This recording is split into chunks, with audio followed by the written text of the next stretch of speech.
Για να έχουμε μια καλή εικόνα για τα ουίσκι, σίγουρα δεν μπορούμε να πούμε ότι με 5 με 10 ετικέτες, αν έχουμε δοκιμάσει, μπορούμε να γνωρίζουμε πράγματα. Αν θέλουμε να βάλουμε κάποιο νούμερο, πρέπει να πούμε ότι πρέπει να δοκιμάσει κάποιος πάνω από 50 ουίσκι για να μπορεί να ξεχωρίζει και κάποιες γεύσεις και τα είδη, να μπορεί να ξεχωρίζει την τύρφη και να μπορεί να εκτιμάει ένα καλό ουίσκι.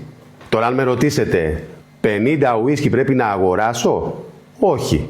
Μπορείτε να παίρνετε μέρος σε γευσηγνωσίες και έτσι να δοκιμάζετε, να πηγαίνετε, ξέρω εγώ, μία φορά το μήνα, να δοκιμάζετε 5-6 ετικέτες. Οπότε θα έχετε μέσα σε ένα χρόνο συμπληρώσει ένα ικανοποιητικό αριθμό γευστικών δοκιμών. Και θα έχετε φτάσει σε ένα επίπεδο να μπορείτε να ξεχωρίζετε, να κρίνετε και στο τέλος να αποφασίζετε τι θα αγοράσετε και τι σας αρέσει.